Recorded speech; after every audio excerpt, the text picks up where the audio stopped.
In the late summer of 1920, there were two locomotives in Albert Road, for the rear end of a steam engine had broken through buffer and Victorian brick to moon at the neighbours of an aptly named pub. I knew the locomotive as a Neo-Georgian rebuild, previously known as the Kemptown Brewery. Messrs. Clayton and Black's creation had retired at the age of 80-something and become a spot for commuters to throw odd, hurried glimpses at a former boozer. It bared those busy looks for 8 long years. A few of them were mine, until on one return I found it had vanished, replaced by blue fencing.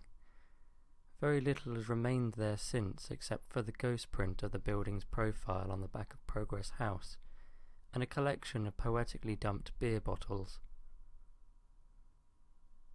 Across the way on Terminus Road is the Survivor, currently known as Famous City, a Chinese takeaway housed in a stuccoed exterior with possible painted ghost signs and seemingly Asian features atop tiled pillars, perhaps an accidental architectural marriage, as I cannot find the origin for either of them.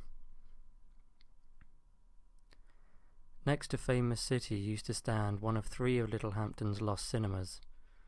Opened in 1911 as the Electric Picture Palace, and later renamed the Regent Cinema, films were projected here until a sudden end in the May of 1960.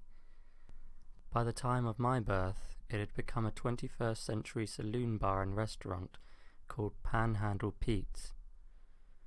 I was taken there at the age of 2, and seemed to have only retained the mental image of looking down from the mezzanine to a chuck wagon on the ground floor. For years I thought this may have been a dream, and I am still not certain it wasn't. I only learnt of the ostler's existence last year. This unsuspecting shed was home to the person who took care of patrons' horses at the Terminus Hotel, a former incarnation of the Railway Club.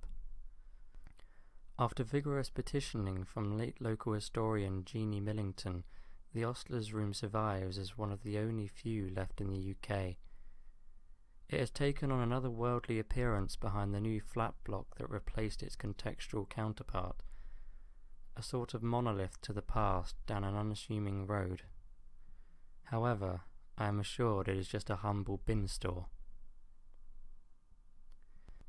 The Littlehampton Indoor Market had 2 entrances, one still just about standing at the end of Surrey Street with its high-topped dormer caving in, and the other was on Terminus Road.